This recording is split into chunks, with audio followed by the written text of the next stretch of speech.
In this video, we're going to go over how to save a file. Even though we haven't drawn anything yet, I still want to go over those file types and how to save, because saving is very important.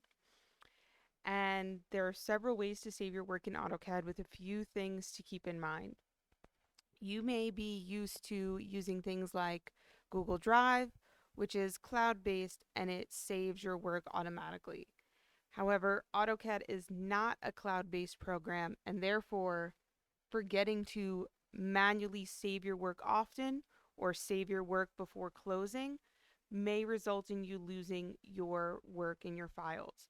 You cannot recover work that you don't save. Occasionally, we can recover work if the software crashes, but if you close out and do not save your work, then we cannot recover it. So it's important that you know how to save your work. The other note to keep in mind is that as a student using the school provided laptop, there are some locations on your computer that are restricted as it is a school computer and you're logged into a student account. When saving, we're going to have to work around some of these restrictions, but it is not something that will be difficult to get used to. So before we go over this, it's important that you plug in the flash drive that you were provided. This is where you're going to store all of your files, and there are several ways where you can save your work. So I'm just going to start a completely blank drawing, which I can do by clicking on that start drawing, or I can even click on this new drawing tab up here. And one of the easiest ways to save your work is to click on the floppy disk icon up here in what we call the quick access toolbar. The other ways are the keyboard shortcut, which is holding down the control key and hitting the S button. That'll open up the save menu. Or, and I'll just exit out of this, you can click on the big red A, and then we have save. And you'll notice that there are two main types of saving. There's save and save as. So we have the one where it's just the plain floppy disk, and then the floppy disk with the little pencil next to it. Those buttons are both up here, and we will be discussing the differences in this video of what they are. So to start, use any of those methods to start a save. So whether that's just clicking on the button here in the toolbar, the quick toolbar, the big red A, or the keyboard shortcut Control S. And so I'm just going to click on save. For you as a student, you are going to get a window, a warning that pops up saying that you are restricted. But if you just click OK, it'll kind of bypass that and it'll open up your saving menu. Let me just make sure this isn't being covered by the toolbar. Good, or the little keyboard. It's not. So there are a few things we need to keep in mind in this window, which is where we are saving our files, so where it is being saved in, what are we naming the file, and the type of file that it's going to be. So at the top, we're going to choose where we want to save. This is important for us as many of the saving locations on your computer are going to be restricted as a student. So if we click on this little drop down, you're not going to be able to save in things like your desktop, downloads, even my documents. Really, all of those different areas are going to be restricted. So you are going to want to save to your USB flash drive, which should be named USB drive, and it could be located in the EF or G drive on your computer. So that's what's written in these little parentheses. So we have my C drive. For me, my flash drive is my name, and I have it plugged in into the F drive. That little letter is not the important part. It's just the name of it is going to be the important part. And we named your flash drive USB drive to make it a little bit easier. So I'm just going to click on my flash drive for me to save it there. And on your flash drive, you should already have a file located in there that's just called example DWG. That's just there to give you an example that you are indeed in the correct place. Now at the bottom of this save menu are two different lines. The first is where you would put your drawing name. So we're going to practice, and I'm just going to highlight all of it, hit backspace, and I'm just going to call this one save, whoops, I'm in caps lock, save test. In the line underneath where we put our file name, this is where we would select what type of file we want. So 9 times out of 10, probably even a little bit more than that, 9.5 times out of 10, you are going to leave this file type as an AutoCAD 2018 drawing, which is the default drawing file for AutoCAD.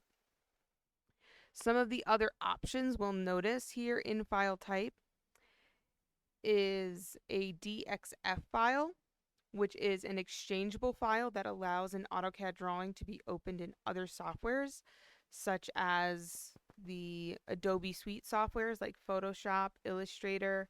I use those type of files a lot when I'm preparing something to be laser cut or engraved, or if I'm doing something with the plasma cutter. And the other type of file that we'll use on occasion is this DWT, or this drawing template file, which is where we can set up a blank drawing with specific layers, maybe even a little bit of line work in it and different settings pre-done, so that way we don't have to set it up every single time we were going to be doing something similar for multiple drawings. So with a template file, I could set my drawing up with a title block already in there, or if I was doing a design for a house and I have specific ways that I like to draw my doors and windows, I can have different pieces in there, so that way I don't have to draw them every single time. I can just copy them throughout there. So now let's get back on track, and we're just going to check. So I'm just going to click out of that without changing any file type setting. And I'm just going to check that I have my file location. I'm saving it to my flash drive. I have my file name as save test, and my file type is an AutoCAD 2018 drawing. And I'm just going to click on save. Now, it may not seem like anything happened, but we can see here that my drawing now changed from drawing 3, or in your case maybe drawing 1, to save test. And it even says right up here in the top portion, save test, which means that we did save our file correctly. I can also double check by going to my little folder icon here, scrolling down in this toolbar to get to my flash drive. You probably won't have as many things open here, which would be nice for you. And on my flash drive, I can see here that I have save test. So I've got everything that I need. So finally in this video, we're going to look at the difference between save and save as, or the floppy disk and then the floppy disk with the pencil next to it. So if I use the save command again, so if I just click on the floppy disk, what it does is it just overrides our current file with whatever we have now. So it will take whatever I had previously drawn and it'll save over it with whatever changes or additions that I've made. You can use any of those 3 methods we previously discussed to do that, but I find the quick toolbar as the easiest, of just clicking on that little floppy disk and it saves. And I can even see in my command bar that it ran the command quick save, so that then confirms to me that my drawing has been saved. We'll use this type of save to just quickly override our previous versions as we progress through a big project, or even kind of smaller drawings. We'll just be able to save before we exit our drawing. Now, save as is a little bit different, but not all too much. So when we click save as, or what I call the floppy disk with the pencil, it opens up that drawing dialog box again, or that saving dialog box.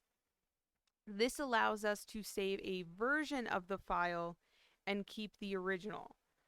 So again, this type of save may be used if you have a design that you're working on and you have a general base made, but maybe you want to test out a few options.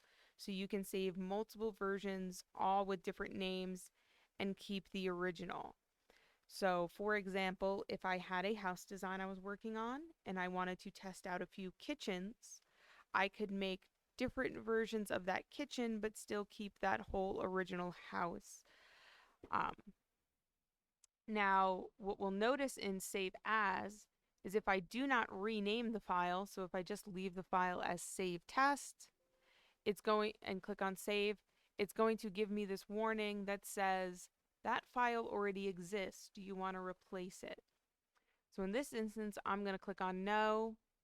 I'll go into my file name, and I'm just going to click on or type in the number 2, and I'm just going to name this Save Test 2. And so now I have Save Test and Save Test 2. And again, if I click on my folder icon down here and I scroll to make sure I'm in the flash drive, I now have Save Test and Test 2. As we work in AutoCAD, we're going to practice saving more, and eventually saving is just going to become second nature. But I understand some of you may not have really much experience or any experience saving. A couple of things I can tell with these files too is that this was saved at 916 versus 918, so I know this is a newer version compared to this. And something you're going to see occasionally when you save is AutoCAD is going to make these backup files, which I have it set in Canvas that you cannot submit backup files, purely because you can't open a backup file without the original DWG, which makes it kind of silly to have them anyway. But so you may see some files here that are called BAK, and those are files that you can just ignore.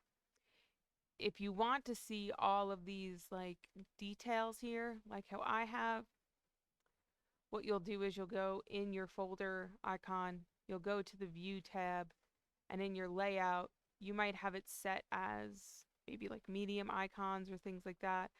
I like this details version because then I can also organize by date, and I can just always have my newest files up at the top. But that's now me starting to get a little on a tangent. And so we'll end the video about saving here.